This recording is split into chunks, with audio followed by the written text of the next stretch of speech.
Well, Moose, you asked for recruiting, and I think we're all excited to talk about some recruiting news. Sharon Moore got his first commitment in the Sharon Moore era, and it was, by the way, the number one defensive end in the country for the 2025 class, Nate Marshall. So we do have some tape on this. TJ, number 35 overall, number 4 D lineman, period, number 1 in Illinois. I mean, this guy has some accolades to him here. Yeah, this guy is a monster. Okay, like this is like, I mean, just watch his tape, man. I mean, like honestly, straight dog. This is a cornerstone player. This is the type of player you build a class around. He wants to build a class. Word is out of Ann Arbor, he's going to shut down his recruitment and start recruiting. If you just watch his tape, you can see it. This is a man amongst boys. He's already 6'5", 265. He's a monster. Look at him. Like, that kid's enough to get out of my face, you know? Like, this kid here is, I mean, this wasn't even supposed to happen. This was a surprise commitment. So the fact that Lou Esposito was able to pull this off is amazing, just a show of his recruiting abilities. And, they knocked it out of the park with this. And not only is this commitment big because it's Sharon Moore's first commitment, but what it's going to do in terms of a ripple effect, right? So he's really good friends with Jalen Williams, who's a defensive tackle out of Illinois. Hey, John, can we mute that? Yeah. Did you hear that? Yeah, let's mute that. But Jalen Williams out of Illinois, he's a pretty big recruit, defensive tackle. They're really good friends. I wouldn't say they're best friends, but they're really close, really good friends. And we already lead for Jalen Williams. So landing Nate Marshall should net us Jalen Williams, who's a top 150 recruit out of Illinois' defensive tackle. Another big recruit that this will also pay dividends on is a defensive a rush end, Marco Jones out of California. So he's a big time recruit, and he was on campus with Nate Marshall this weekend. And and apparently all accounts are, they were like they were hip and hip. They were by each other the whole time. And the weekend really left a big impression on Marco Jones. So those are two players I would keep an eye on with the Nate Marshall commitment. I think he might be able to reel them both in. Rumor is that Marco Jones is going to knock his teams down to 4 teams by Friday. We'll see. He's going to set 4 official visits. So we'll see on that. So incredibly encouraging. Also, I will say we have been looking for NIL indications. Are we seeing it at the high school level? Now, I'm not willing to say this absolutely shows it, but this is potentially a tell. There is some news on another recruit who we got a crystal ball for today, who is Marquise Davis. Yeah. Major. Okay. If people have not seen this kid's highlight tape yet, or if you have not looked into Marquise Davis, all right, I'm gonna tell you now, look into Marquise Davis because he got 2 crystal balls today. And not only that, word out of Ann Arbor is a commitment is coming at any time. It could be today, it could be tomorrow. It's whenever he's ready to pull the trigger. All right. So whenever Marquise Davis is ready to commit to Michigan is when it's going to happen. It's going to be sooner than later. That's what I know. So major get out of Cleveland, Ohio, another victory over OSU. This was a major target for Ohio State. And word is we're going to land them. So I highly recommend anybody go to Marquise Davis's huddle tape and watch this kid because he has top end speed, his vision, his balance, incredibly gifted running back. This kid's a stud, man. Like the fact that Tony Alford was able to pull him is huge. And also, like me and John were talking about, I guess Tony Alford can still recruit because this is amazing. I thought he was washed up. Yeah. I also want to add, I missed this on Nate Marshall. We beat Alabama and Miami for Nate Marshall. Yep. Okay. So those are major NIL players and major programs in the South that we were able to win. So this is a good sign for recruiting. There's a lot of buzz right now. Another player we'll hit on is Avery Gatch. So he was going to wait to make a decision till the summer, but all indications are there's going to be a decision sooner or later. I would say Marquise Davis and Avery Gatch are on commit watch. So we may get commitments from both of them this week. I'd be willing to bet Marquise Davis. You can probably lock that in. Avery Gatch, we'll have to see. I think it will be this week, but considering he wanted to wait until the summer to do it, maybe he'll wait another week. I don't know, but he's definitely on the verge of committing.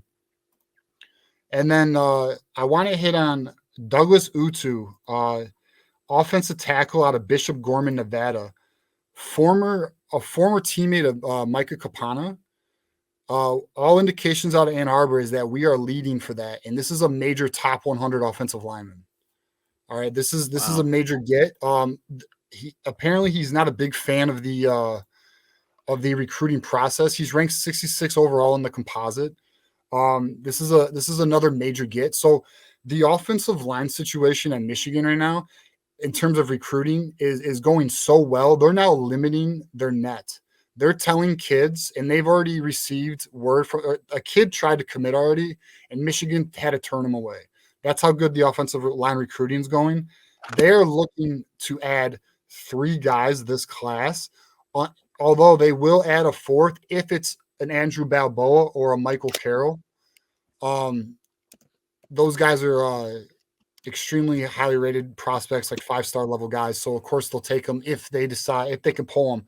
But they're standing in a good place for Douglas Utu, Avery Gosh, and then I don't know who the third is at the moment, like the third guy they're targeting. I mean, they want Andrew Balboa, but we'll have to see because he's a 5-star. It won't be that easy to pull. But I mean, things are just trending really well right now for recruiting. After the spring game, it just seems like a fuse was lit, and the fireworks are going on right now. Well, the fuse, it would have been nice for the fuse to be lit, a little sooner given the national championship. But I understand, and I defended it in terms of all the other stuff Sharon Moore had to deal with, including building a staff, especially on the defensive side of the ball after the exodus to the Chargers for a lot of them. But Ferris, TJ laid it out pretty well there on the recruiting side. Seems like things are going all right there. It's just TJ's been down. I could feel it in his voice for a couple of weeks. He's got the excitement. I just love listening to TJ when we're we're talking recruiting. Yeah, it's it's not only like there's just so much good happening right now with the recruiting situation because like the visits they're hitting out of the park, the NIL is improving. The kids are way more receptive to their pitch right now. So Michigan's NIL, they're not willing to be the highest bidder, but they're also not non-existent. Okay, so that's where they are right now with NIL. I'm still trying to get a full grasp on the high school side of things. I'm getting a little indication here and there. I have reached out to a person who I haven't heard back from yet. I'm hoping sometime this week they'll get back to me. But the Marquise Davis and the Nate Marshall commitments are really good signs that the NIL is competitive. So let's watch and see. I think we can start getting excited about recruiting again.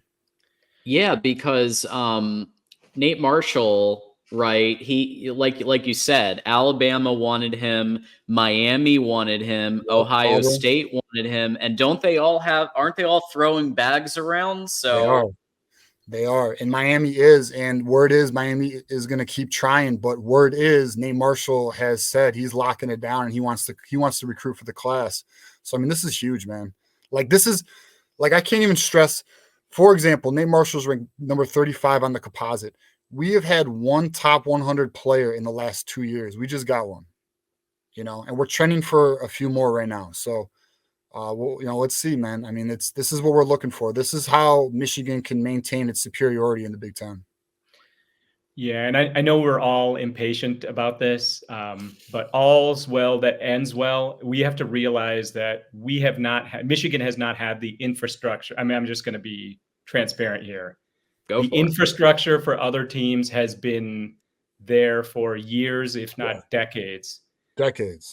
But for Michigan, it has not been there. So this is all new. This is all sort of foundational things that they have to figure out. So I think we're finally getting there. That's great. Yeah, and we don't have to be whatever you want to call it, the biggest bag. Miami. We don't have. We don't got to be Miami Arena. Right. Yeah. As long as we're getting the right fit for Michigan, and also we're not having movement out, like after a year or two, we can keep players with us by and large. Right. Yeah. Yeah, it's and don't worry about being blunt, Ferris.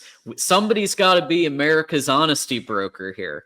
And that's Michigan Wolverines Live. We try to be the honesty brokers. Sometimes we're going to be sunshine and rainbows. Sometimes we have to tell it like it is, and everybody needs to understand that.